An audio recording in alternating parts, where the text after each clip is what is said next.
أعوذ بالله السميع العليم من الشيطان الرجيم بسم الله الرحمن الرحيم. But if you say Ya Qawmi, there is something in Al Qawm that is coming from the heart, not coming from the mind. That you belong to this society. And when you belong, this is what you find in the Quran, Al-Birr, which is a kind of affection towards people.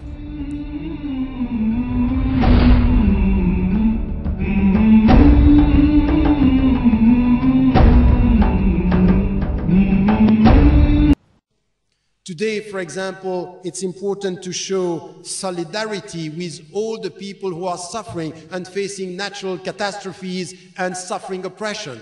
We are not distinguishing between Muslims and non-Muslims when the people are victims. A victim is a victim beyond her or his religious affiliation. We are on the side of the poor, we are on the side of the oppressed, because this is the way the Prophet ﷺ was. If you touch one of the people who are under my protection, it could be a Jew or it could be a Christian, I will come with an army to protect him or her. This is the way the Prophet ﷺ was.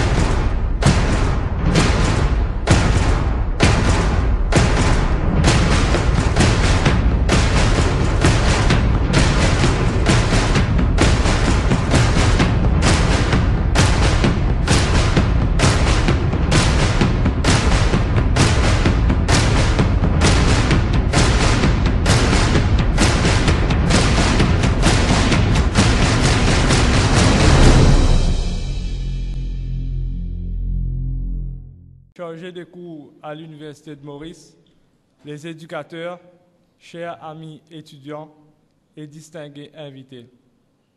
Je vous salue tous cet après-midi par la salutation islamique. Assalamu alaikum. La Campus Culture Society a l'immense plaisir d'accueillir aujourd'hui le professeur Tariq Ramadan, à qui nous lui souhaitons la bienvenue. D'abord, qui est Tariq Ramadan? Tariq Ramadan est un islamologue, théologien, professeur et universitaire à l'université d'Oxford, suisse d'origine égyptienne. Mais il n'y a pas de meilleure description du professeur qu'à travers ses propres écrits.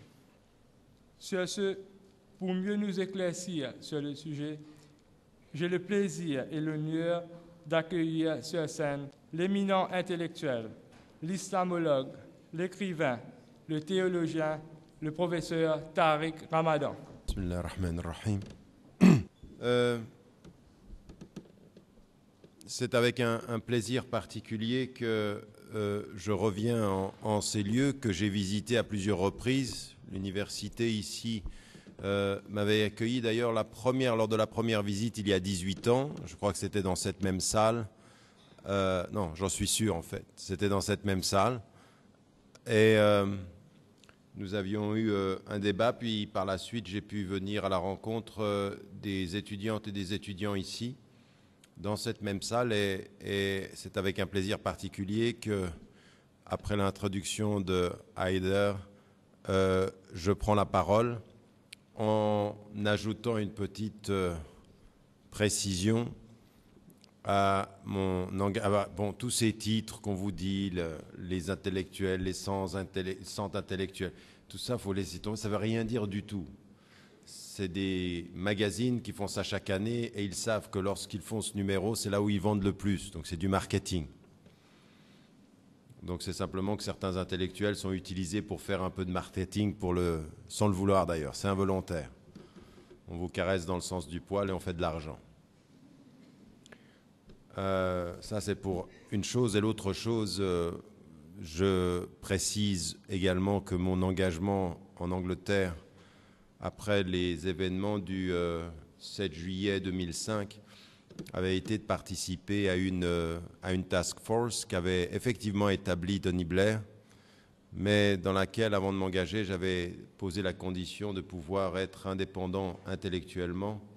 Et depuis l'intérieur, j'avais été extrêmement critique par rapport à... J'avais condamné les événements, bien sûr, et les actions de ceux qui avaient commis le 7 juillet, comme auparavant le 11 septembre aux États-Unis. Mais j'avais pris des positions, que je continue d'ailleurs à prendre, très très dures à l'endroit du gouvernement. Je ne suis pas loin de penser d'ailleurs, mais réellement et profondément, qu'il y a un certain nombre d'acteurs politiques et d'anciens premiers ministres ou de présidents que l'histoire devrait juger et qui devraient passer par les tribunaux internationaux.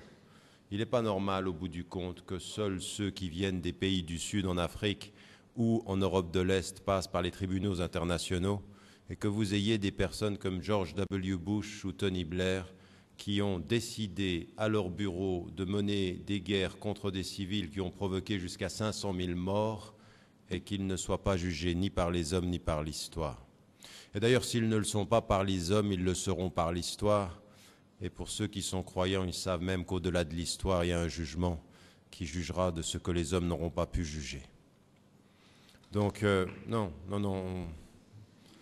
Pour ceux qui ne connaissent pas, qui ne sont pas de tradition musulmane, j'ai une fatwa personnelle qui est une opinion légale qui consiste à dire que les applaudissements sont interdits. C'est comme ça. Et ça veut dire que si vous aimez bien quelque chose, eh bien vous le méditez. Si vous ne l'aimez pas, vous ne sifflez pas. Et dans les deux cas, vous réfléchissez. Donc, à partir de là, le sujet qui a été choisi pour nous est un sujet qu'il faut aborder au niveau universitaire, qu'il faut aborder dans une salle où majoritairement vous êtes des étudiants, mais vous ne l'êtes pas exclusivement. Et si vous ne l'êtes pas en fonction et si vous ne l'êtes pas en titre et en statut, c'est-à-dire si vous n'êtes pas étudiant inscrit dans une université, il reste que la vie fait de nous des étudiants à vie. C'est-à-dire que même si on passe de l'autre côté de l'institution et qu'on devient professeur ou enseignant ou autre, on reste des étudiants à vie. Et c'est comme ça qu'il faut concevoir la vie. Et même si on est sorti du cadre scolaire, même si on travaille dans n'importe quelle institution, dans n'importe quelle entreprise, à n'importe quel niveau, ce qu'il faut demeurer conscient que nous sommes, c'est des femmes et des hommes qui sont des étudiants, au sens où toute notre vie est fondée sur l'acquisition de la connaissance. Et le sujet d'aujourd'hui est celui de l'éducation et la contribution que cette éducation a à pourvoir et dans quel sens elle peut pourvoir cette éducation, la société dans laquelle nous vivons. Un premier élément à titre d'introduction, c'est que il faut nous mettre d'accord sur ce que nous entendons par l'éducation, différemment de l'instruction et complément de l'instruction. En général, quand vous entrez à l'école, quand vous entrez dans l'institution scolaire, vous êtes dans une institution qui a pour fonction de vous transmettre des connaissances, et c'est ce qu'on appelle en français l'instruction, ce qu'on appelle en arabe el-ta'lim, c'est-à-dire on transmet de la connaissance. L'éducation, c'est plus que cela, c'est transmettre de la connaissance, c'est former un comportement. L'éducation en général est donnée aux parents, l'instruction est donnée à l'institution scolaire. Mais vous le savez, aujourd'hui, ces catégories sont obsolètes, elles sont caduques. L'institution scolaire a aujourd'hui pour fonction également de pourvoir à l'éducation d'un certain nombre de ses élèves, comme d'ailleurs l'université. Et la famille, parfois, elle doit toujours pourvoir à l'éducation. Parfois, elle accompagne l'instruction et parfois, les difficultés sociales font que l'éducation, la formation du comportement est extrêmement difficile. Donc, les anciennes catégories de l'école s'occupe de l'instruction, la famille s'occupe de l'éducation, ne fonctionnent plus de la sorte et il faut aujourd'hui des partenariats. Toute école toute institution scolaire qui se respecte doit établir de façon systématique et de façon structurée des relations avec le cadre parental.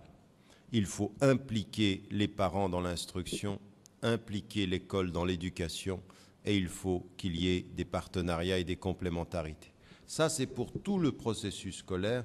Et quand on vient à l'université, quand on vient au niveau de l'université, aux études supérieures, en passant par les études secondaires, eh bien, on s'aperçoit également que la relation, cette fois-ci, n'est pas forcément entre la cellule familiale, mais entre l'institution scolaire et le cadre social. C'est-à-dire que plus l'enfant grandit en âge et passe de l'âge de l'école primaire à l'école secondaire, à l'école qu'on appelle parfois chez vous tertiaire, et ça veut dire à l'université, l'institution d'enseignement supérieur, eh bien, plus les jeunes et plus l'étudiant grandit en âge, grandit en conscience, plus la relation de l'institution scolaire doit s'élargir du cadre familial à l'environnement social. Une université qui se respecte est une université qui tient en compte et qui tient compte des réalités sociales où sont formés les étudiants qui vont sortir de l'institution. Et donc il y a systématiquement un lien entre l'université et la cité, l'école et la famille. Il faut que l'on ait une vision complémentaire parce que cette vision complémentaire, elle va permettre de répondre à la question qui est la nôtre aujourd'hui. En quoi une université, en quoi une institution scolaire doit contribuer au bien-être et à l'évolution sociale? Et pas forcément de la façon dont on le croit, parce qu'il y a deux réponses à cela. C'est d'avoir une école qui s'adapte à la société ou avoir une école qui pense la société. Avoir une université qui produit des citoyens dont la société a besoin ou penser à une université qui produit des citoyens qui pensent la société, non pas dans la façon dont on a besoin, mais dans la façon dont on l'espère. C'est-à-dire des citoyens agents de changement et non pas des citoyens utilitaires à l'état de la société. Et ça, c'est deux choses qui sont différentes. Beaucoup d'entre vous sont en train de penser à obtenir des diplômes de façon totalement utilitaire. Leur question, c'est quand est-ce que je finis et qu'est-ce que ça rapporte? Ça, ce sont des instruits utiles, mais auto-utiles, et même parfois socialement utilisés. Ce n'est pas de cela dont je parle d'étudiants qui peuvent obtenir des diplômes et qui deviennent socialement utiles, c'est-à-dire agents de changement et non pas simplement agents utilitaires ou utilisés. Ces questions sont importantes parce que ça pose toute la relation entre la société et l'université et qui pose une question fondamentale dans l'éducation qui est finalement partout ici, c'est pourquoi éduquons-nous? Pourquoi instruisons-nous? Et pour chacune et chacun d'entre vous ici, adultes ou jeunes étudiants, pourquoi vous formez-vous? Quelle est, au fond, la finalité de votre cursus scolaire et académique? Qu'est-ce que vous cherchez à obtenir? Qui avez-vous envie d'être?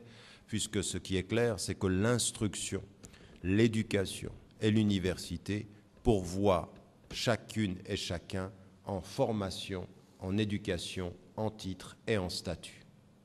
Vous le savez, l'université a à l'intérieur toute une série de statuts qui sont offerts à ceux qui y travaillent, les enseignants qui deviennent, ensuite vous avez toute la hiérarchie académique, mais vous avez également dans l'institution scolaire cette même réalité. Et donc toute la question qui se pose à nous au départ de cette réflexion, c'est de penser l'éducation et l'instruction, je le répète, comme complémentaires, de penser maintenant les sphères de la cellule familiale et de l'environnement social comme complémentaires à l'instruction et à l'éducation des institutions, ajouter à cela de se poser la question, c'est quel type de relation voulons-nous entre ces sphères complémentaires?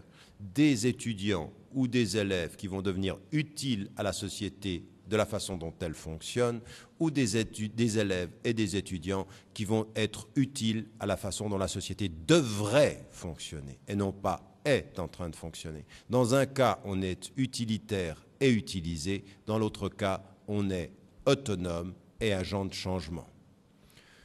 C'est donc une question importante que celle qui se pose à chacune et à chacun d'entre vous, c'est comment envisagez-vous votre accession par l'éducation au statut social, au diplôme, et qu'est-ce que vous allez en faire? Ayant dit cela, et ayant posé cette question-là, je vais rentrer directement dans le cœur de ce que je peux imaginer moi-même comme étant l'orientation idéale. Il y a quelques années de cela, lorsque j'étais professeur en Europe, on m'avait fait une proposition qui était particulièrement intéressante pour moi. C'était dans la cité et la ville néerlandaise de Rotterdam. On m'avait dit et on m'avait proposé de faire un double travail. Comme professeur d'université invité, on m'avait dit et on m'avait proposé d'enseigner la citoyenneté et la diversité, un sujet que vous connaissez, un sujet qui est aussi très lié à la réalité mauricienne. Et d'un autre côté, on m'avait demandé au niveau de la municipalité, c'est-à-dire à l'autorité publique locale, de travailler comme une référence, comme un conseiller pour toutes les affaires qui concernaient la citoyenneté et la diversité. Et qu'est-ce qui était tout à fait intéressant pour moi, et c'est uniquement pour cela que j'ai accepté cette position, c'est qu'on me permettait de travailler à l'université dans le cadre académique et dans la cité, dans le cadre social et politique, et de faire le lien entre ces deux univers. Et c'est-à-dire enseigner à des étudiants ces réflexions sur la citoyenneté et la diversité et travailler avec des acteurs politiques, travailler avec des enseignants, travailler avec des entrepreneurs sur qu'est-ce que cela veut dire localement de penser la diversité, de penser la citoyenneté et de faire ce lien-là. Il s'est trouvé que malheureusement, pour des questions politiques, l'arrivée en Hollande du mouvement populiste mené par Geert Wilders, vous savez, celui qui disait qu'il voulait déchirer le Coran et qui a fait toute une controverse en Hollande, a provoqué le fait que, je le dis en passant pour vous dire combien il faut toujours se battre pour ses droits, a provoqué mon licenciement et de la municipalité et de l'université parce que ils avaient tout à coup découvert, alors que j'étais en fait ici en vacances, enfin, vous connaissez mes vacances à Maurice, si on peut appeler ça des vacances, mais enfin, j'étais en séjour mi-vacancier, mi-conférencier à Maurice, et ils avaient profité à ce moment-là, c'était il y a 3 ans et demi, de mon licenciement, parce qu'ils auraient découvert pendant l'été que je travaillais pour une chaîne iranienne. Et en 3 jours, ils ont pris la décision d'ailleurs, et puis ensuite je suis revenu et je leur ai dit, je vais m'en aller de ce pays, vous garderez Geert Wilders parce que c'est votre politicien, moi je m'en vais, je ne suis pas mécontent de quitter ce pays si ce pays évolue de cette façon-là, mais je ne vous laisserai pas. Et j'ai poursuivi et la mairie et l'université en justice. Je vous dis ça simplement parce que le mois dernier, le point final à cette affaire a été mis et que la justice néerlandaise m'a donné raison dans les 2 cas. La cité a perdu et l'université a perdu. Comme quoi, même dans des pays où il y a des courants islamophobes, il faut se battre avec la justice et vous voyez qu'on peut gagner. Ça a été le cas. Mais ce qui m'intéressait, c'est pour ça que je vous en parlais, c'est cette relation entre la cité et l'université et de faire en sorte que nous puissions établir ce lien et que vous, qui êtes étudiantes et étudiants, ou qui êtes dans la vie civile, vous puissiez déterminer cela de façon claire et de façon engagée. Qu'est-ce que l'on entend quand on parle d'une jeune femme ou d'un jeune homme qui est instruit et éduqué? Ce que l'on entend, c'est qu'on a formé une femme ou un homme tout au long de sa scolarité, de l'école primaire à au niveau académique, à devenir une femme et à devenir un homme qui sont autonomes. Ça veut dire quoi autonome? C'est-à-dire que sur tous les sujets élémentaires de la vie, à savoir ce qu'on considère être les éléments de votre autonomie, la connaissance de la langue, c'est-à-dire que la langue nationale, celle qui est la langue de communication, qu'elle soit pour ce qui vous concerne l'anglais et le français, qui sont les deux langues de communication. Vous avez une langue orale qui est le créole, mais vous avez des langues officielles de communication officielle. Dans l'enseignement élémentaire vous donne à maîtriser la langue nationale, car il n'y a pas de citoyen qui soit autonome si elle ou il ne maîtrise pas la langue du pays où il se trouve. Donc vous avez à connaître la langue du pays, c'est l'enseignement élémentaire, parce que votre autonomie intellectuelle se mesure à votre capacité à maîtriser la langue du pays. Moins de maîtrise linguistique, moins d'indépendance intellectuelle.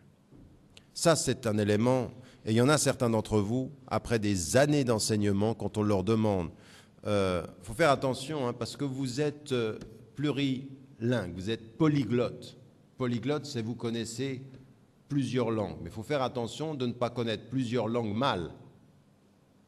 Il y avait un ami qui était algérien, et vous savez, sous la colonisation en Algérie, il savait le français et l'arabe, et lui, il dit, on est polyglotte analphabète.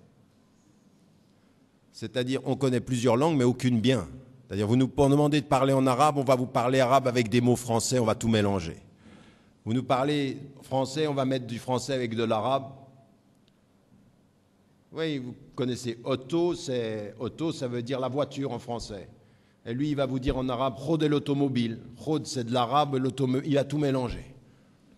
Donc, il ne connaît aucune des deux langues parfaitement. Vous avez deux langues et vous êtes handicapé dans les deux. L'instruction qui fait l'autonomie de l'intelligence, vous devez au moins maîtriser une langue dans laquelle vous pouvez exprimer dans la pensée claire ce qui se conçoit clairement, s'énonce clairement, disait La Bruyère. Ça, c'est une dimension très importante de l'autonomie et de votre connaissance et de votre autonomie sociale, du citoyen. Un citoyen qui ne parle pas une langue qui lui permette de se défendre et de se comprendre là où il est un citoyen qui n'a pas les outils de son indépendance. Deuxième élément qui est important, c'est que dans l'éducation élémentaire, on suppose que vous connaissez l'élémentaire des mathématiques, c'est-à-dire de la pensée logique. Parce que l'une des autonomies essentielles de l'intelligence, c'est d'avoir un tout petit peu de logique. Un citoyen sans logique est un citoyen soit dangereux pour lui-même, soit dangereux pour les autres. Mais il est dangereux quelque part. Et donc l'instruction, et c'est important, c'est pour ça qu'en fait, souvent les deux branches, les deux disciplines qu'on met au sommet de la hiérarchie des langues d'enseignement, des disciplines d'enseignement, c'est souvent la langue, les mathématiques, voire peut-être même une seconde langue, mais souvent la mathématique est là parce qu'elle va être le paramètre à partir duquel vous pouvez mesurer l'indépendance intellectuelle de la pensée et de la pensée rationnelle. Donc c'est pour ça, en fait, que ceci est particulièrement important. Et l'instruction devrait vous permettre ceci. Et plus vous avancez dans votre instruction, plus vous devez connaître la langue qui vous rend intellectuellement indépendant, connaître la logique qui vous rend socialement interactif, socialement dans la possible interaction. Si vous manquez de logique intellectuellement, vous allez manquer de référence dans la relation interpersonnelle.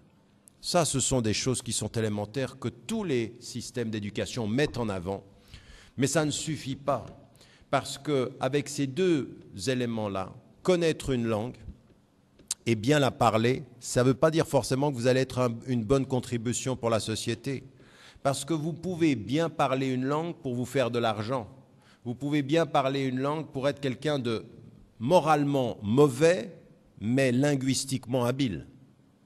Oui, vous en avez des gens comme ça. Oui, souvent des gens qui arrivent politiquement, pas tous, et je ne vise personne, ou alors tout le monde. Donc en l'occurrence, c'est être linguistiquement habile, mais moralement pas forcément porteur de bien. C'est pour ça que ces enseignements-là, de la langue, comme l'enseignement de la logique, vous pouvez être très très fort en logique, très très fort en calcul, mais ça n'empêche pas, en étant logique, d'être un voleur. Oui, il y a des gens, d'abord les voleurs sont très très bons en logique. Ils ont un temps d'avance sur ceux qui vont voler.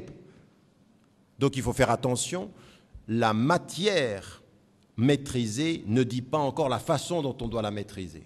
Et dans nos systèmes d'éducation, très souvent, on donne la matière, mais pas forcément l'éthique de l'usage de la matière, la moralité dans la matière. C'est-à-dire que ça, c'est de l'instruction. Apprends à bien parler, apprends à bien calculer. Mais pourquoi? Avec quelle moralité? Qu'est-ce que tu veux faire de ta langue et qu'est-ce que tu veux faire de ta logique?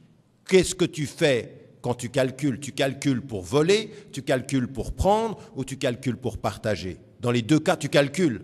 L'un avec la morale qui prend pour soi, l'autre avec la morale qui donne à d'autres.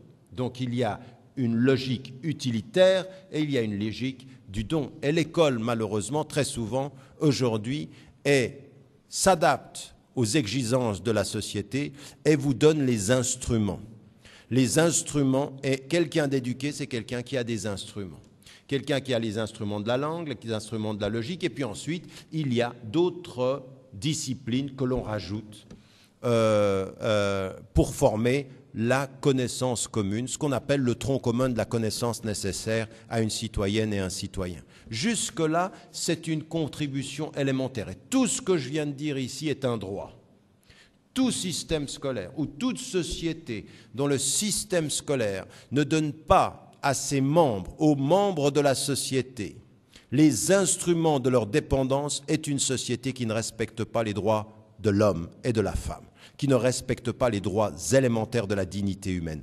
1, d'avoir accès à l'instruction pour nourrir l'intelligence. 2, à la langue pour déterminer l'autonomie de la femme et de l'homme. 3, à la logique qui permet l'interaction avec son environnement. La langue permet l'autonomie de la pensée et l'interaction, la logique, la formation et l'organisation de cette interaction, et l'instruction permet la nourriture de l'intelligence. Toute société qui ne donne pas ça à ses membres n'est pas respectueuse. Mais une fois qu'on a dit ça, et aujourd'hui vous regardez l'île Maurice et vous pouvez dire oui, vous avez un système scolaire qui vous donne ces instruments. Toute la question, elle va se poser sur est-ce qu'il y a d'autres choses qui sont enseignées qui nous permettent d'utiliser la langue, la logique, l'intelligence, notre instruction pour être des agents, non pas qui s'adaptent à une société, mais des agents qui transforment cette société. La contribution est dans la transformation, elle est dans la réforme, pas dans l'acceptation des choses comme elles sont.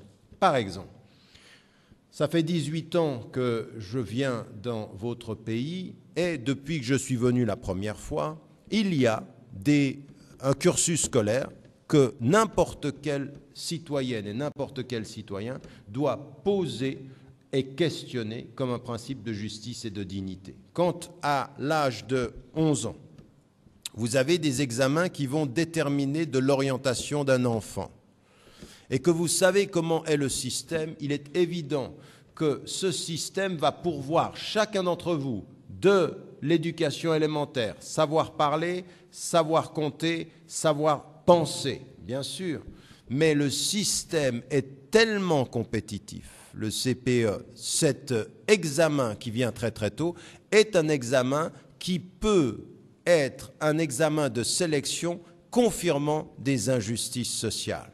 C'est-à-dire que quand vous êtes d'une famille qui est aisée ou protégée, quand vous avez des parents qui peuvent aider l'enfant à avoir des cours supplémentaires, eh bien cet enfant aura forcément beaucoup plus de chances de réussir l'examen que des enfants qui sont issus de milieux pauvres, que des enfants qui ne peuvent pas payer de cours privés, et forcément vous sanctionnez par l'école l'injustice sociale. C'est que l'école qui devait transformer l'injustice en justice finit par sanctionner et confirmer l'injustice du système injuste.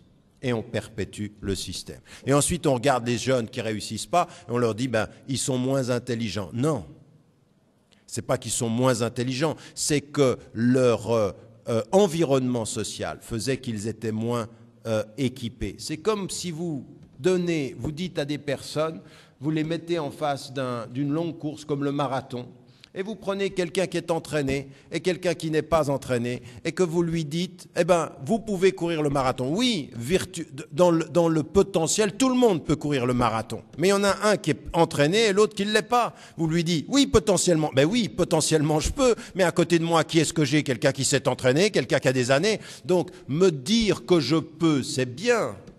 Dire ce que lui peut et ce qu'on lui a donné qui puisse plus que moi, c'est autre chose. Dire qu'on est tous égaux sur la ligne de départ, c'est bien, mais ne pas regarder qui est équipé pour parvenir avant, c'est injuste. Donc un système scolaire qui nécessite un regard critique parce qu'il sanctionne des injustices, et ce à plusieurs étapes. C'est vrai au plus jeune âge, c'est vrai à plusieurs moments de la vie académique, même parmi vous, ceux qui aujourd'hui rentrent dans l'université, ceux qui pourront aller faire de la formation à l'extérieur et revenir, tout ceci, ce sont des sanctions ou en fait des confirmations d'un système scolaire qui privilégie les privilégiés et marginalise les exclus, ou les pauvres, ou les marginalisés. À partir d'un certain moment, quand on se dit, est-ce que l'école peut être une contribution à la transformation de cette société? Est-ce que le système scolaire doit simplement être à l'image de la société, confirmant les injustices, ou est-ce qu'on peut attendre de ceux qui sont les produits de l'école qu'ils aient l'intelligence nécessaire pour transformer le système qui les a produits? Est-ce que vous êtes des purs produits de l'école, ou est-ce que vous êtes des citoyens pensant l'école pour repenser la société? Et aujourd'hui, c'est une question fondamentale, et elle est fondamentale partout. Elle est fondamentale partout parce que tous nos systèmes d'éducation sur le plan international vivent des crises, et qu'aujourd'hui, tout le monde se plaint. Et d'ailleurs, dans toutes les sociétés, vous allez aux États-Unis et on se dit, mais pourquoi les Américains ne sont pas impliqués sur la question sociale? La faute à qui? L'école. Qui sont les responsables? Les enseignants. Et les enseignants, quand on leur demande, on leur dit, qui sont les responsables? Les parents. Donc on est dans des sociétés où on se renvoie la balle. C'est les parents qui disent c'est les professeurs, et les professeurs qui disent c'est les parents, et puis tous ensemble disent c'est l'État. Oui, on est dans une attitude de déresponsabilisation totale. C'est-à-dire que le système n'est pas bon, l'État est corrompu, et puis entre les partenaires sociaux, on finit par chercher des coupables et non pas par s'inscrire ensemble dans une action responsable. Et vous êtes à l'université, aujourd'hui, ici, dans cette université, que vous soyez parents, que vous soyez universitaire, que vous soyez citoyen, que vous soyez à l'intérieur ou à l'extérieur, à partir d'un certain moment, il faut se poser la question de ce que l'on doit faire pour que l'école puisse, et l'université même, deviennent aussi un espace de contribution et de transformation. Et ça demande une prise de conscience.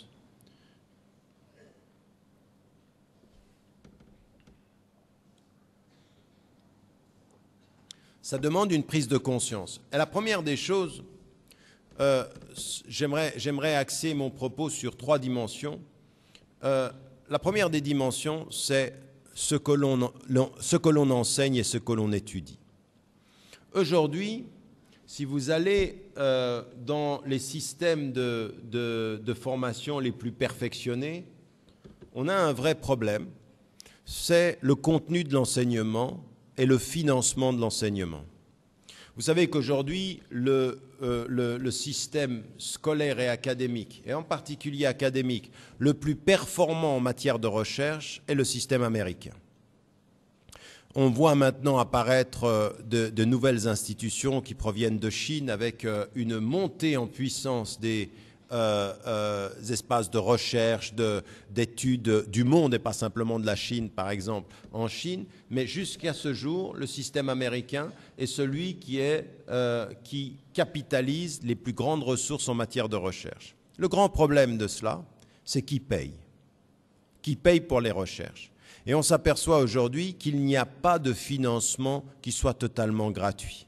Parmi les plus grands investisseurs dans la recherche académique, il y a les plus grandes multinationales qui vont donner de l'argent pour qu'on recherche, tirer profit de la recherche avec des perspectives qui ne sont pas du tout humanitaires, qui sont des perspectives de gains financiers.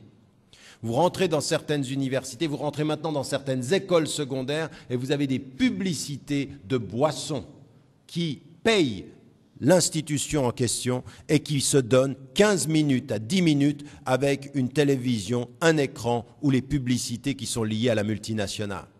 Donc l'école vit de sources financières qui sont essentiellement données par des multinationales qui vont en fait, par exemple, sur tout le campus, vous donner leurs boissons pour que vous vous désaltériez. On vous donne l'argent pour penser, la boisson pour boire. L'argent pour penser, la boisson pour vous désaltérer. Et dans les deux cas, on gagne.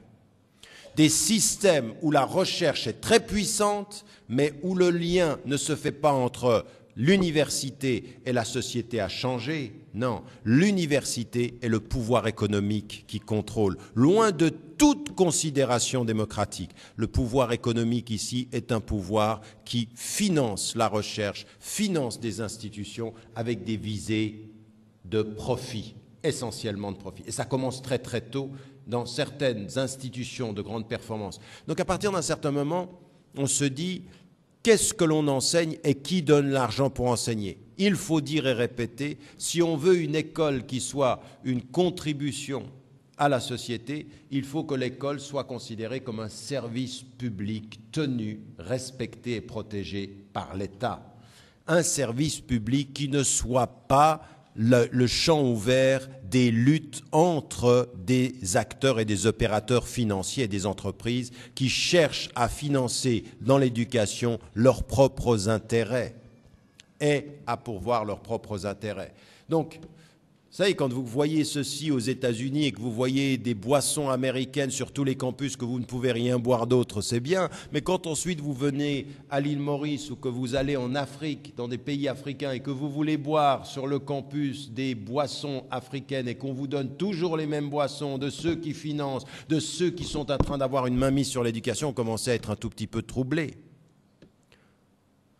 À un moment donné, il faut se dire quelle est l'indépendance intellectuelle d'institutions aussi dépendantes financièrement de grands groupes financiers. C'est ça la vraie question. Quelle indépendance intellectuelle peut-on avoir?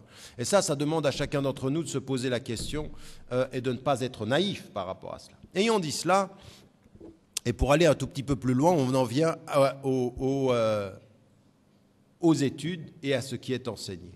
Et c'est là où je pense que chacun d'entre nous est un peu responsable aussi de ce qu'il cherche dans l'enseignement. Dans un ouvrage qui s'appelle « L'autre en nous », pour développer une philosophie du pluralisme, j'aborde cette question sur un chapitre sur la question de l'éducation. Et l'une des plus grandes résistances que l'on peut avoir par rapport au système d'éducation pour pouvoir contribuer à sa société, à la vie en commun, l'une des premières résistances, c'est de considérer ce que l'on étudie. Qu'est-ce que l'on va étudier? Alors évidemment, vous allez pouvoir étudier les sciences humaines ou les sciences expérimentales et la médecine. Mais aujourd'hui, un médecin ou un opérateur économique ou un entrepreneur, n'importe lequel d'entre vous, il est très important de comprendre que votre autonomie intellectuelle, elle n'est pas simplement dans le fait de connaître la langue du pays, elle n'est pas simplement dans le fait d'être habile en mathématiques et en logique, mais elle est dans une autre dimension du savoir. Et là, vous allez tous, pendant l'espace de quelques instants, vous dire « Qu'est-ce que vous savez? Quel temps avez-vous donné à l'apprentissage de l'histoire ?» Quelqu'un qui veut être un agent de transformation dans l'histoire doit étudier l'histoire. Or, tous les systèmes d'instruction, tous, sont en train de produire des citoyens sans mémoire. C'est-à-dire des citoyens qui n'étudient plus l'histoire. Même vous, à des moments donnés, vous ne savez même pas d'où vous venez. Vous savez que très loin, peut-être vous venez d'Inde ou que vous venez de l'Asie, mais c'est très très loin. Vous êtes installé ici, mauricien, certes, mais ça a une histoire. L'île Maurice, elle a une histoire. Les réalités politiques de ce pays, les conflits entre les communautés, les rapports de pouvoir, ils viennent d'où? C'est tombé comme ça sur l'île Maurice un soir? C'est une longue histoire. Et si vous voulez vous inscrire dans la transformation historique, il faut avoir un sens de l'histoire. Tout citoyen qui veut être un acteur dans sa société doit avoir un sens de l'histoire, doit étudier l'histoire. L'histoire de son pays, mais l'histoire de ce qui se passe ailleurs. Aujourd'hui, vous allez en Occident, vous demandez une pensée historique à un certain nombre d'intellectuels, ils ne savent même plus. Ils n'ont même plus de sens de l'histoire. Et quand, par exemple, on étudie, aujourd'hui, on a peur de la Chine, pourquoi? Parce que ça a l'air d'être un géant économique. Mais l'histoire profonde de la pensée chinoise, la contribution de la pensée chinoise à l'élaboration de la conscience humaine, ça nous intéresse? Mais non, ça ne fait pas d'argent. Et là, on en arrive à cette vraie question. Qu'est-ce que tu veux que j'apprenne l'histoire? Quel métier je vais faire avec ça? Je vais faire prof? J'ai pas envie. Donc l'histoire, c'est financièrement pas utile, mais c'est humainement nécessaire. Et c'est la vraie question. Est-ce que vous êtes des étudiants qui veulent être humainement nécessaires ou simplement financièrement productifs? C'est ça la vraie question. Qu'est-ce qu'on cherche à être? Et donc l'éducation, elle pose cette question-là. La deuxième des questions aussi, la deuxième des disciplines qu'on devrait trouver et qui est une forte contribution, parce que je vais vous dire une chose, quand vous regardez ensuite les gens des différentes origines, quand vous comprenez l'histoire du pays, par exemple, c'est là où vous commencez à devenir beaucoup plus ouvert. Un esprit ouvert dans le présent est un esprit qui a la complexité du passé. Mais quelqu'un qui ne connaît rien du passé, il va être simplement superficiel dans le présent. Quand vous n'avez pas la profondeur du passé, vous êtes superficiel dans le présent. La deuxième des choses aussi, c'est que vous êtes dans une société qui est une société plurielle, où il y a plusieurs origines. Vous avez des hindous, vous avez des chinois, vous avez des bouddhistes, vous avez des catholiques, vous avez des musulmans, vous avez des gens qui viennent de tous les horizons. Une école qui veut travailler sur sa société, une université, on doit travailler sur sa société, elle devrait réconcilier nos esprits avec la connaissance de la pluralité des cultures et des religions. Or, aujourd'hui, on fait exactement le contraire. Non seulement on ne se connaît rien sur l'autre, mais on ne connaît rien sur nous-mêmes. On est religieusement, spirituellement et dans tout ce qui est culturellement analphabète. C'est-à-dire qu'il y en a certains d'entre vous, ils vont peut-être avoir des diplômes, ils vont avoir des degrees, ils vont avoir des masters, ils vont avoir des PhD, ils seront super excellents dans leur discipline, en matière de finance, en matière d'économie, ils sont culturellement, religieusement, spirituellement analphabètes. Analphabètes, ils ne connaissent pas, parce que ça ne rapporte pas. Et parce que ça ne fait pas partie de la formation. À partir d'un certain moment, chacun ici, loin de l'enseignement utile qui permet d'avoir le diplôme, doit poser la question de sa culture générale. Qu'est-ce que vous faites pour lire des livres qui ne soient pas simplement votre examen qui vient? Comment on appelle les étudiants qui ne travaillent que pour l'examen? Ils bachotent. Ils travaillent sur la mémoire courte. Non seulement ils n'ont pas de mémoire, mais c'est la mémoire courte. La veille, on y va. Le lendemain, on a tout dit, j'ai réussi l'examen, salam alaikum. Ça, c'est en arabe, ou alors bye bye. Oui, c'est fini, j'ai eu l'examen. Mais ça, vous avez, c'est pas de l'acquisition de la connaissance, ça, c'est uniquement de la connaissance utile pour l'examen. Il y en a qui passent leur temps à passer les examens comme ça. Et il y en a, c'est encore, pour certains, c'est difficile même de faire ça. Ils se plantent. Et ils jalousent les autres qui réussissent, parce qu'il y en a, c'est des champions de l'étude la semaine avant l'examen. Et donc, là, on n'est pas en train de parler d'études. Ça, c'est du bachotage. C'est réussir un examen, c'est pas former sa connaissance. Et il y a une différence entre avoir un esprit connaisseur et un esprit qui réussit les examens. C'est deux choses différentes. Donc, en plus de faire ça avec son étude, c'est quelle palette de disciplines vous étudiez pour être utile à votre société. Troisième discipline qu'il faut aussi ajouter avec l'histoire des cultures, des spiritualités, c'est des questions que vous n'avez plus ici. Et même si vous ne les avez pas à l'université de Maurice, même si dans l'école mauricienne vous ne les avez pas, quel temps vous prenez parfois pour lire des livres qui peuvent être de philosophie? Qu'est-ce que c'est la philosophie? C'est des questions qui vous posent la question de pourquoi est-ce que vous vivez? Pourquoi ça c'est important? Les questions du pourquoi, les finalités. Pourquoi? Parce qu'à un moment donné, c'est la question que je vous posais au départ. Pourquoi est-ce que vous vous éduquez? Pourquoi vous voulez des diplômes? Qu'est-ce que vous cherchez à être? À quoi ça sert? C'est que vous voulez simplement avoir un nom, avoir un titre, Ou est-ce que vous voulez être un être humain qui se respecte? Il y a des personnes sans titre qui sont 1000 fois plus dignes que ceux qui ont 1000 titres. Et je ne dois pas aller loin pour ça. Je veux dire, je pense qu'il y a des individus que personne ne connaît à Maurice, que les médias ne couvriront jamais, que jamais personne, dont jamais personne n'entendra parler, qui font le bien là où ils sont et qui sont plus dignes que tous les présidents des États-Unis réunis. En termes de dignité, et des premiers ministres de Maurice, si vous voulez. Il n'y a pas de problème. Il n'y a pas de problème. La question, elle est sur la dignité humaine. Elle n'est pas simplement sur les titres que l'on tient, et même de quelqu'un qui est un prof ou qui a... C'est pas ceci l'important. L'important, c'est... Et donc, ceci, c'est les vraies questions de quelle est ma philosophie de vie?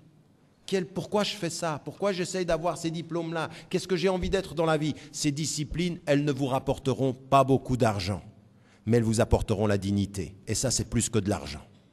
La quatrième des disciplines sur lesquelles j'insiste beaucoup, et je le vois, parce que quand on vient ici, on a le génie mauricien, il vient aussi d'une certaine culture. Je n'arrête pas d'insister sur le fait que quand vous êtes dans l'éducation, apprenez la littérature, apprenez la poésie, apprenez l'imaginaire. Et si vous n'avez pas de cours là-dessus, allez chercher, prenez des livres, ouvrez-vous à des choses dont personne ne parle, mais qui déterminent le principe de l'esthétique, de la beauté. Et arrêtez d'être uniquement...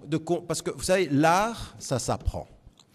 La beauté esthétique, ça s'apprend. Un tableau, ça s'apprend. Et ceux qui vous disent, parmi les musulmans, c'est tout haram, je ne suis pas d'accord avec cette position-là. Il y a des choses qu'on ne fait pas, il y a des choses qu'on peut faire. Mais il y a une dimension de l'imaginaire, la poésie, la beauté. Je veux dire, à un moment donné, on est allé vers le prophète de l'islam, et on lui a dit, regarde ce poème, il était magnifique ce poème. On lui dit, mais celui qui l'a fait, il n'est pas musulman. Et il lui a dit, son cœur, lui, nie, mais son poème, lui, célèbre. Il célèbre cette dimension. Pourquoi? Parce que c'est beau, parce que nous devons être des agents de ça. Et des étudiants doivent être des agents de la mémoire, de la connaissance des cultures, de la connaissance de la philosophie élémentaire au moins, et de l'imaginaire et de l'art. Et l'art, ce n'est pas le divertissement. Ce n'est pas ça dont je parle. Je ne suis pas en train de vous parler de ce que vous voyez sur certaines chaînes de télévision américaines ou indiennes. Je ne parle pas de ces divertissements-là. Ça, c'est quand vous avez du temps à perdre. Moi, je suis en train de vous parler du temps à gagner, du temps où vous formez votre intelligence. Et on n'a pas de temps à perdre pour ça. Je vous dis ceci parce que c'est une des premières questions. Pensez l'éducation qui me forme de façon autonome. Je dois être autonome, je dois pouvoir penser par moi-même. Il faut que j'ouvre mon horizon à l'histoire des religions, à la philosophie, à l'art. Tout ça, c'est ce qui va me déterminer comme un être digne. C'est là où je commence à devenir utile pour la société, parce que j'ai une profondeur historique, parce que j'ai un sens de la diversité, parce que je me pose les questions des finalités. Pourquoi est-ce qu'on fait ce qu'on est en train de faire? À quoi ça sert ce qu'on est en train de faire? Est-ce qu'on travaille pour la dignité des hommes ou pas? Et puis le dernier élément, c'est aussi de pouvoir célébrer ce qui, ensemble, nous donne le bien-être, la beauté, l'esthétique. Tout ça, ce sont des éléments importants. Et une fois qu'on a ceci, le dernier élément sur lequel j'aimerais insister dans cette intervention, c'est aussi de vous poser la question dans vos formations. Vous pouvez être aujourd'hui, vous pouvez avoir suivi un cursus scolaire, être passé par l'université ou pas, vous êtes dans un travail, et à un moment donné, vous êtes dans un travail dans lequel vous êtes spécialisé ou vous êtes en train d'étudier une branche dans laquelle vous vous spécialisez. Ça peut être la médecine, ça peut être même des questions, la sociologie, les sciences politiques, les relations internationales, l'anthropologie, n'importe quelle science exacte, les mathématiques. À un moment donné, ce qui est important, et c'est pour ça que je vous disais qu'aussi la philosophie peut être importante, c'est que la question qu'on doit se poser, c'est qu'est-ce que je peux faire avec ce que j'ai appris? Comment vais-je utiliser ma connaissance? Et ça s'appelle une question qu'on détermine dans les traditions de réflexion sur les finalités, c'est l'éthique. L'éthique dans le savoir. Et nous, ce dont on a besoin, c'est que c'est vrai que dans nos institutions scolaires, que dans nos institutions académiques, il y a peu de discussions sur l'éthique, c'est-à-dire les finalités. Jusqu'à où vous pouvez aller avec ce que vous savez? Qu'est-ce que vous voulez faire? Et c'est là une question que vous n'aurez peut-être pas par vos enseignants ou par l'instruction ou par l'institution académique ou scolaire, mais c'est une question qui est déterminante pour chacune et chacun d'entre vous. C'est-à-dire que là où nous contribuons au devenir de la société, c'est quand nous apprenons et quand nous nous posons la question de savoir qu'est-ce que je vais faire avec ce que j'apprends. Alors quand vous êtes des entrepreneurs, c'est pour ça que c'est important. Le plus important, ce n'est pas uniquement de bien parler français ou anglais. C'est important de bien parler français ou anglais, mais de parler pour le bien. Pas simplement de bien parler, mais de bien parler pour le bien. Et pour le bien, ça c'est un travail de la conscience. C'est là où on devient utile à sa société. Donc, votre connaissance de la langue, votre connaissance des mathématiques, votre connaissance de la sociologie, votre connaissance de tout ce que vous faites. Vous pouvez prendre n'importe quelle science que vous êtes en train d'étudier. Est-ce que vous utilisez votre savoir pour servir les hommes et leur dignité ou uniquement pour votre salaire? Au bout du compte, c'est la seule vraie question qui compte, c'est-à-dire un citoyen ou une citoyenne qui se pose la question de savoir est-ce que je vais, par exemple, devenir, je ne sais pas, comptable ou un consultant? Mais pourquoi? Qu'est-ce que je vais soutenir? Qui est-ce que je vais soutenir? Est-ce que je vais rentrer sans me poser de questions dans n'importe quelle multinationale en me disant combien ça me rapporte?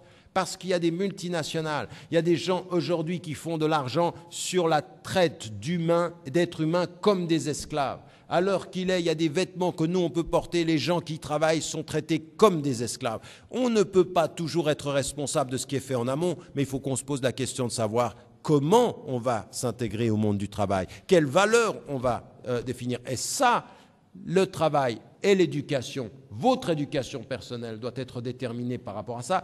Qu'est-ce que vous servez? Parce que vous pouvez servir de titre. Vous pouvez vous servir de titre. C'est-à-dire qu'à partir d'un certain moment, quand vous avez un titre, on me dit par exemple, l'université d'Oxford, c'est l'une des 4 ou 5 meilleures universités du monde. Alors vous vous promenez à travers le monde avec le titre. Moi, je suis professeur à Oxford. Eh, vas-y. Je suis même dans les 100 premiers. Et c'est quoi ça? Ça, c'est de l'attitude par rapport au savoir qui est une attitude de consommation, qui est une attitude qui va mettre des universités dans un rang comme ceci avec les titres et les prestiges. Mais le seul vrai prof, même s'il est à Maurice, il n'a pas le titre d'Oxford, mais il sert ses étudiants, il sert sa société et il sert ses valeurs. N'importe quel universitaire, n'importe quel prof de n'importe quelle grande université du monde, s'il n'utilise le titre que pour se servir en dignité humaine, il ne vaut pas mieux que n'importe quel enseignant qui n'a pas le titre d'une grande université, mais qui a le titre de servir la dignité des hommes. La question, elle est éthique, elle n'est pas dans le titre, elle n'est pas dans le salaire. Ça n'a rien à voir. Et ça, c'est les questions que vous devez vous poser. Qu'est-ce que vous avez envie d'être? Et ça, c'est l'éducation qui produit des êtres utiles. Et avec ceci, ça veut dire qu'il faut se poser la question de l'éthique. Ensuite, il faut se poser la question, il y a 2 questions que je veux encore poser, c'est de l'expertise. Utiliser son savoir. On a dans toutes les traditions scientifiques quelque chose qui nous dit allez vers l'excellence dans l'expertise, maîtrisez votre domaine. Et d'un point de vue musulman, on a même cette formule qui dit que Dieu aime quand quelqu'un fait quelque chose qu'il le maîtrise au plus haut niveau. Et ça, on le retrouve dans la tradition hindoue, dans toutes les traditions. Maîtrisez ce que vous faites. Mais maîtrisez pourquoi? Pas pour vous en servir pour vous-même, mais pour vous permettre de maîtriser ça pour autrui. Soyez le meilleur dans la médecine, non pas pour vous faire le plus d'argent, mais pour mieux soigner votre patient. Soyez le meilleur dans la comptabilité, non pas pour vous faire de l'argent, mais servir les pauvres, c'est-à-dire qu'il faut utiliser son expertise pour avoir ce qu'il faut pour vivre et aider ceux qui n'ont pas assez pour survivre. Il faut utiliser son expertise pour avoir ce qu'il faut pour vivre et utiliser ce que l'on sait pour aider ceux qui n'ont pas assez pour survivre. Donc ça veut dire systématiquement dans la pensée éthique, une pensée de la solidarité dans l'expertise, une pensée du partage dans l'expertise. Ça vient d'où? Ça vient pas de ce que vous enseignez, des instruments, ça vient de l'éthique que vous avez dans l'enseignement. Et la dernière des choses que j'aimerais vous dire, parce que vous êtes assis là, vous dites « Ah, mais c'est beau ce qu'il dit ». Je termine.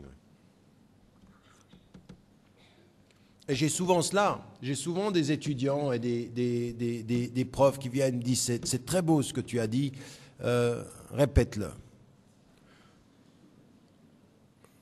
Et moi, ce que j'aimerais vous dire, c'est qu'il y a une troisième condition à ce que je suis en train de vous dire. Et une troisième condition qui fait qu'à des moments donnés, quand je viens dans une salle comme ceci, je vois que la salle est pleine, je me dis que peut-être que cette intervention-là, elle aurait été peut-être utile à une ou deux d'entre vous. Pas à vous tous.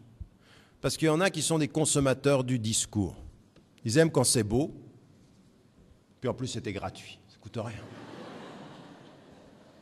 Enfin, c'est le top. En matière capitaliste, c'est le top. Tu viens passer 1h30, tu t'envoles, c'est gratuit, t'as rêvé. C'est vrai, non? Et pourtant, dans tout ceci, il y en a peut-être un, il y en a peut-être deux. Moi, quand je suis arrivé il y a 2 jours, ici à l'île de la Réunion, il y a un jeune qui est venu vers moi, il m'a dit « Une fois, je vous ai entendu il y a plusieurs années de ceci, et ce discours-là m'a réveillé. » Parce qu'au bout du compte, c'est ça qui compte. Ce n'est pas le nombre qui dort, c'est un qui se réveille. Et un qui se réveille, ça veut dire quoi, se réveiller? Ce n'est pas suivre ce que je viens de dire, parce que ce que je viens de vous dire, c'est exactement le contraire. Ce n'est pas de suivre ce que je dis, c'est être autonome par rapport à ce que je dis, et ça veut dire se prendre en charge. Mais ça demande une chose, ça, que les systèmes, vous ne serez jamais noté là-dessus. Jamais. Jamais un prof à l'école primaire, jamais un prof à l'école secondaire, jamais un prof d'université ne vous notera sur 7 aspects de votre personnalité. Vous n'aurez jamais une note sur votre courage. On ne vous note pas sur le courage. On vous note même carrément sur le contraire. Est-ce que tu as bien répété ce que j'ai dit? On vous note sur votre capacité à répéter ce que le prof a dit. Mais le courage, qu'est-ce que c'est? C'est de penser par vous-même. C'est d'aller jusqu'au bout de ce que vous pensez et d'avoir le courage suffisant pour utiliser tout ce que vous savez pour servir les gens.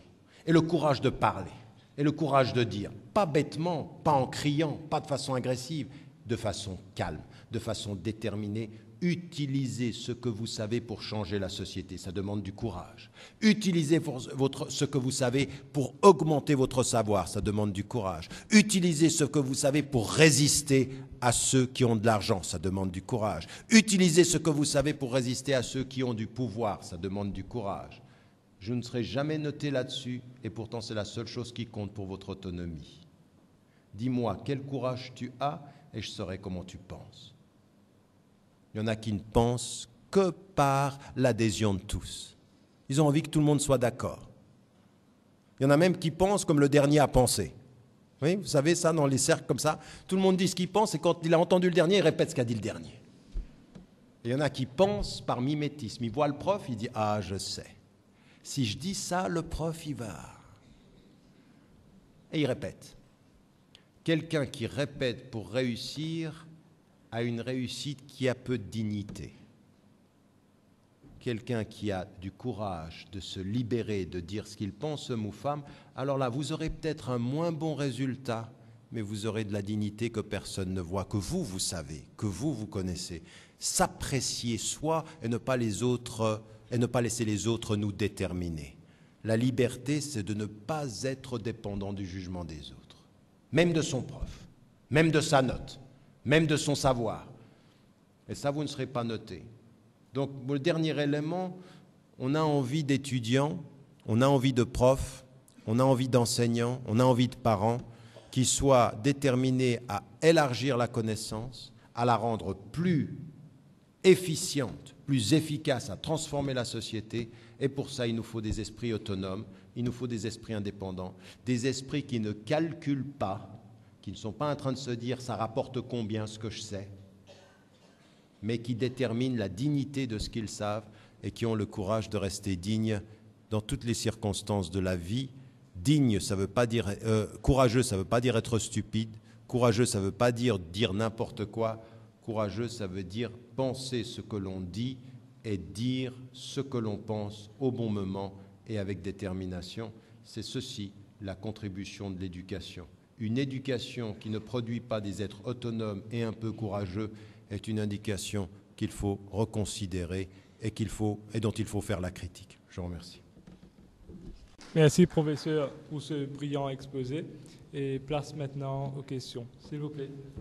Bien, on va commencer avec les questions qu'on a déjà reçues.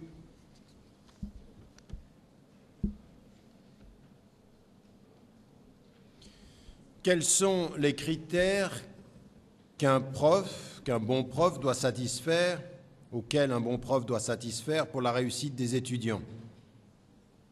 Quels sont les critères? Ah ben là, il y en a beaucoup. Déjà, il y a des choses qui sont factuelles, qui sont objectives, c'est-à-dire qu'un professeur, par rapport à la réussite des étudiants, doit avoir, ce que je vous disais tout à l'heure, l'expertise de son sujet, c'est-à-dire qu'il doit maîtriser ce qu'il enseigne, la maîtrise de ce que l'on enseigne. Ensuite, il y a une chose, en tout cas, que moi j'applique dans mon enseignement, c'est l'interactivité. C'est-à-dire, je ne pense pas qu'un bon prof vient, donne son cours, on prend note et puis on s'en va. Il faut une interactivité, il faut être un prof qui maîtrise son sujet et qui est disponible pour ceux qui ne le maîtrisent pas. La disponibilité est une chose importante. La troisième des qualités sur laquelle j'insisterai avec la maîtrise, c'est bien entendu les qualités pédagogiques, c'est-à-dire quelqu'un qui sait aussi déterminer selon à qui il enseigne, savoir les niveaux de compréhension. C'est-à-dire, ce n'est pas simplement important de maîtriser ce que l'on enseigne, c'est d'avoir une bonne connaissance de ceux à qui l'on enseigne. Donc il y a des différents niveaux. C'est pour ça que l'interactivité, elle est importante. Selon les questions que vous avez des étudiants, vous savez à quel niveau vous vous situez. Et puis il y a une quatrième chose que je répète souvent, qui n'est pas de moi, qui est parce que j'ai trouvé une fois que, je crois que sur Twitter, quelqu'un m'a cité en pensant que c'était de moi, mais en fait c'est pas de moi, c'est d'un intellectuel français qui disait, qui rapportait sur un de ses professeurs, une des choses qui je crois est un des critères du bon prof, c'est ce professeur ne m'a pas enseigné à penser comme lui, mais à penser sans lui. Donc, à enseigner à ses élèves ou à ses étudiants à penser sans le prof, c'est-à-dire une autonomie intellectuelle, ça c'est important. Là, il y a une question sur le CPE. Vous parlez de compétition au niveau de la CPE comme étant injuste. Ne pensez-vous pas que justement cette compétition pousserait un enfant à se surpasser pour donner le meilleur de lui-même? Oui, un enfant de 11 ans semble toujours innocent, mais en 2013, avec l'accessibilité à Internet, il a déjà acquis une certaine maturité. En 2000 comme en 1915, un enfant de 11 ans n'a pas terminé sa formation intellectuelle, même s'il est tout le temps sur Internet. La première des choses que j'aimerais dire, c'est pousser un enfant à se surpasser.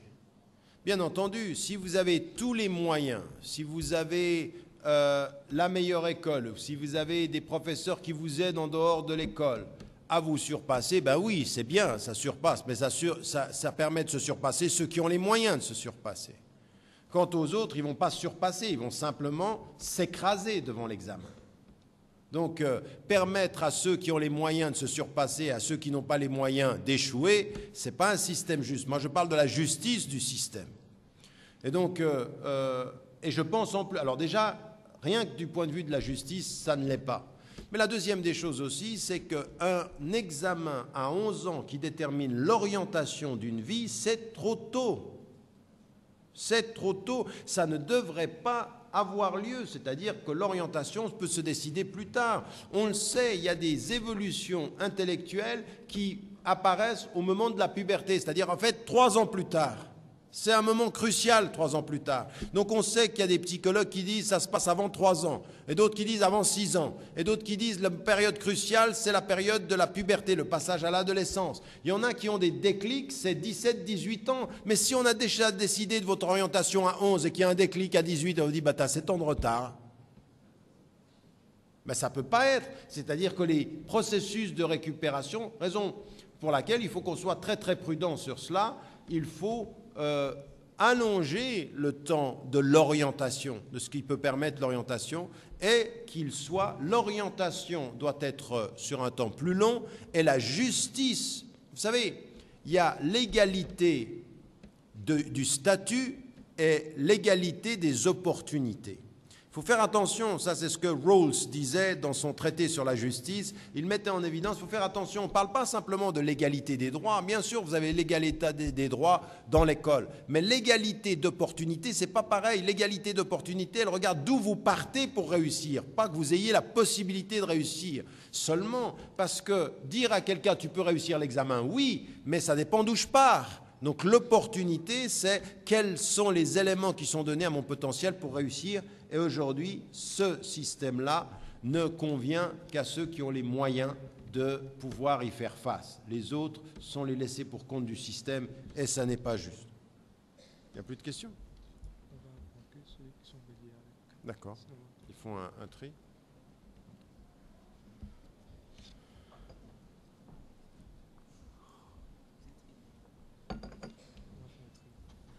On trie? On trie? Ah, c'est déjà trié.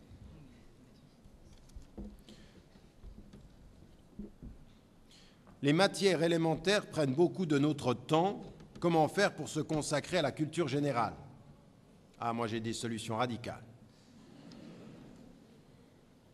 Moins de télévision, moins d'Internet et moins de iPod. Oui?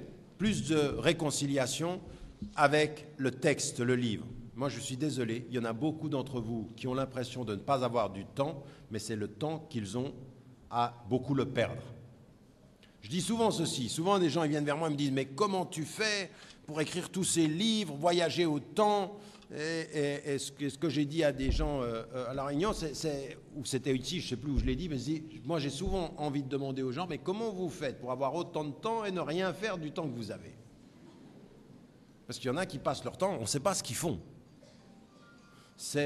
On écoute de la musique, je veux dire, attention, je veux dire que la musique ne soit pas haram, c'est certains savants, c'est une chose, à la condition que ce ne soit pas une perte de temps dans laquelle vous ne faites rien. Parce qu'il y en a qui sont devenus des vrais zombies.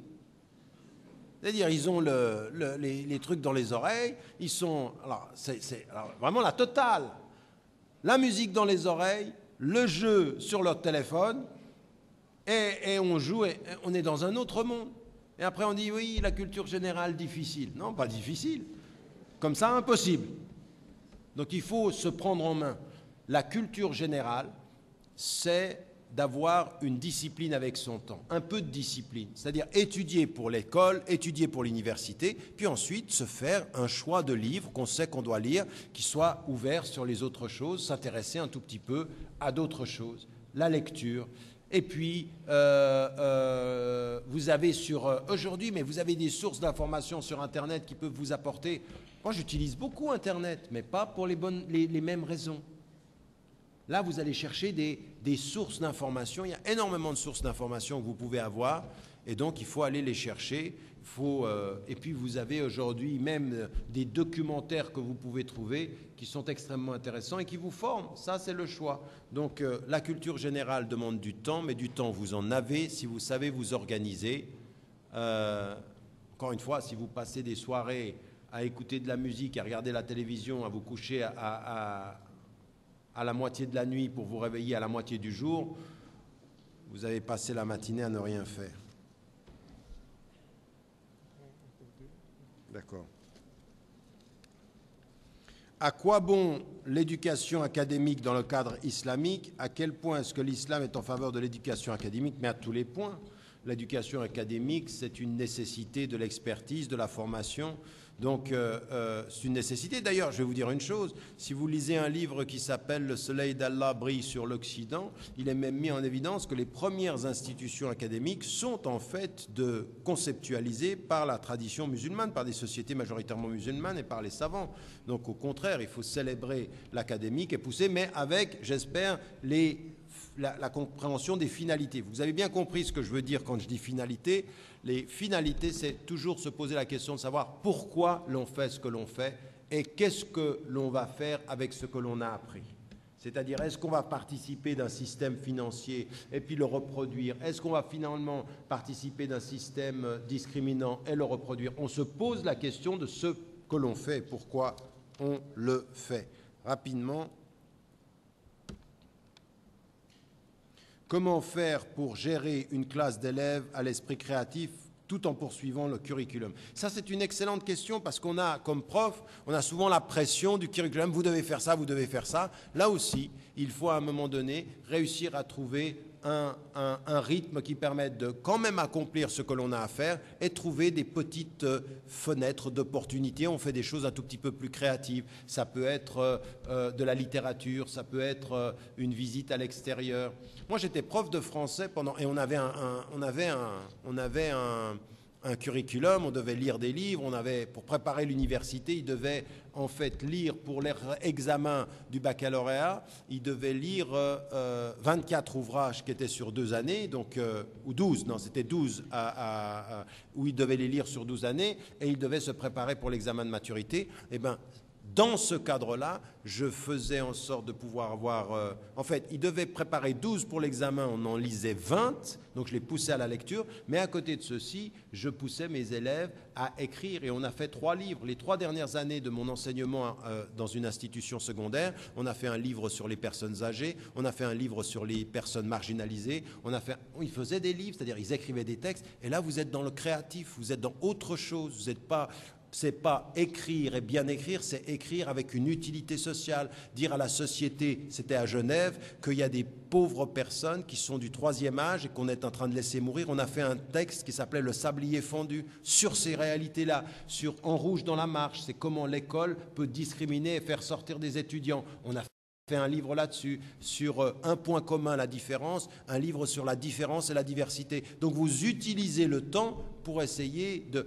Parce qu'il y a une chose qui est importante. Je me souviens, le maire qui avait financé le premier livre avait dit « Mais comment vous avez fait pour faire ceci ?» Parce que c'est surprenant. En fait, les élèves et les étudiants nous surprennent peu parce que souvent nous ne leur donnons pas la possibilité de nous surprendre. Et quand ils sont intéressés par quelque chose, ils font des choses extraordinaires. Moi j'ai vu des textes qui m'ont été proposés extraordinaires, mais parce qu'on a juste ouvert une fenêtre, on dit vas-y, fais quelque chose de ça, sois créatif. Et on a fait des livres qui ont été publiés, offerts à toutes les personnes âgées de la ville de Genève. On trouvait des moyens, donc il y a toujours des moyens à faire. Ici vous avez des possibilités de le faire également. Ne dites pas que vous ne pouvez pas, c'est souvent parce qu'on ne cherche pas, on n'est pas créatif nous-mêmes en tant qu'enseignants ou pas suffisamment. Et c'est un équilibre avec le curriculum, bien sûr.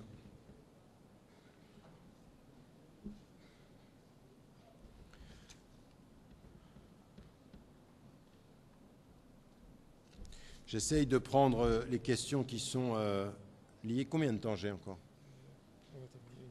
Non, une dernière question.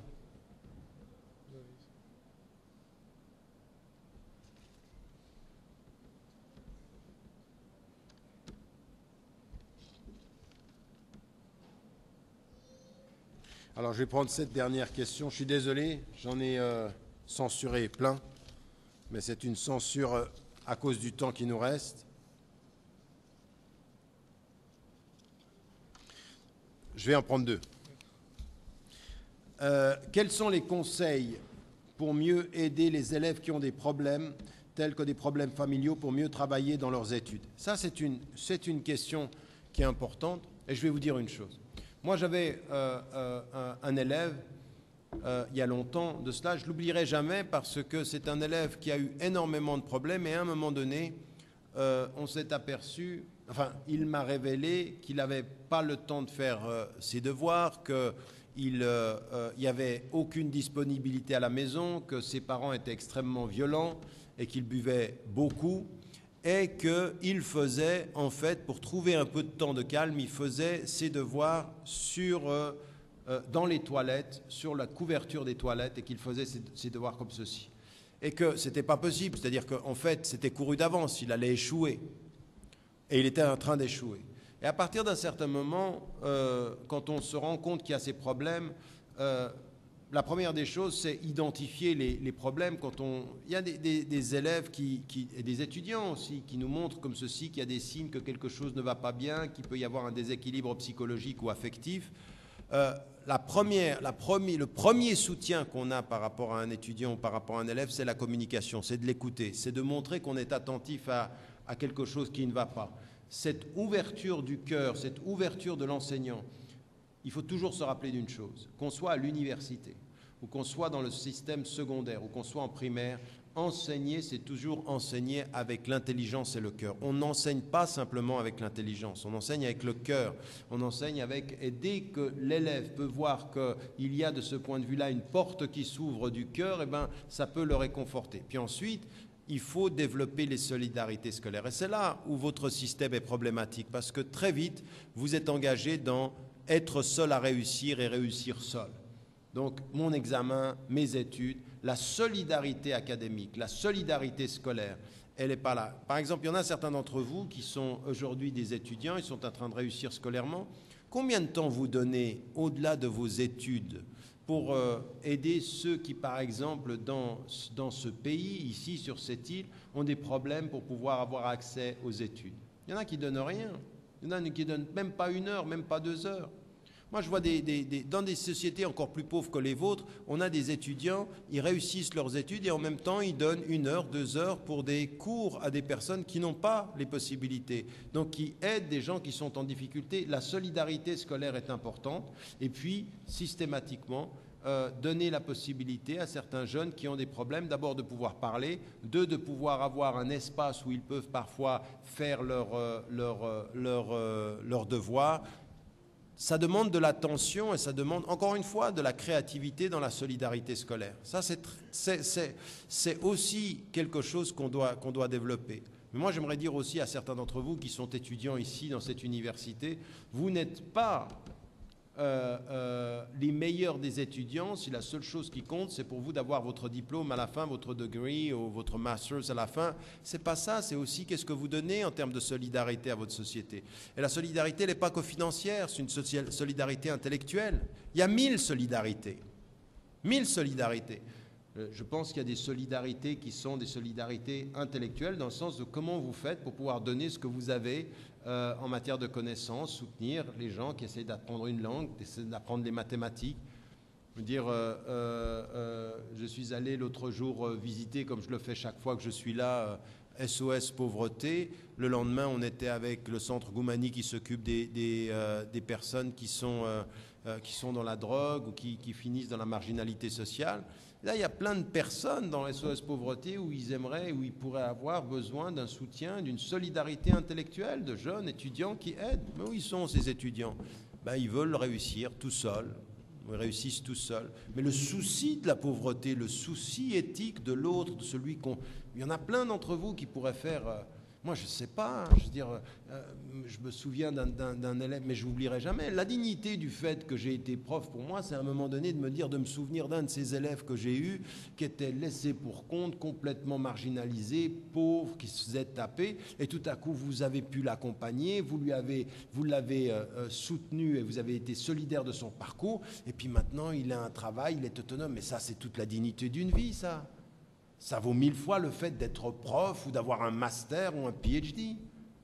1000 fois, dans votre conscience, c'est tellement plus noble de se dire, il y a quelqu'un que vous avez accompagné à être autonome. Mais après, il faut le vouloir. Et là, il y a plein d'étudiants parmi vous, ils sont uniquement étudiants, quoi. Ils sont étudiants comme certains sont fonctionnaires. Oui, ça commence à 8 heures, ça finit à 4 heures, tu ne me demandes pas plus. Et à la fin du mois, je veux mon salaire. Oui. Être étudiant comme on est fonctionnaire, c'est pas être étudiant. C'est être un étudiant amputé. Quelque chose qui manque. Et je termine sur cette question. Pour une démocratie, pour être un agent de changement dans la société, on a besoin de la liberté d'expression. Est-ce que vous pensez qu'il faut mettre une certaine limite à cette liberté d'expression? Si oui, alors où la situez-vous et pour qu'elle ne heurte pas la sensibilité d'autrui dans une société multiculturelle? Oui, il faut qu'il y ait une liberté d'expression pour être un acteur de changement. C'est ce que je disais quand je parlais de courage. Il faut pouvoir dire ce que l'on pense. Maintenant, bien sûr qu'il y a des limites à la liberté d'expression. Les insultes racistes, les insultes sur l'origine, sur la religion, on évite parce qu'il ne s'agit pas tout ce qui est légal n'est pas forcément bon. On ne va pas heurter la sensibilité des gens uniquement pour insulter, donc on évite ceci. Par rapport aux politiques, eh ben, on se donne la possibilité de pouvoir dire les choses. On mesure aussi dans la société les sensibilités. Donc la liberté, c'est une condition importante. L'intelligence de sa liberté est aussi une chose importante. Et avoir l'intelligence de sa liberté, qu'est-ce que notre liberté implique de ce point de vue-là? Avant de repasser la parole à Haider pour qu'il vous donne les derniers mots de cette rencontre, j'aimerais beaucoup vous remercier d'avoir été aussi nombreux à cette séance de cet après-midi.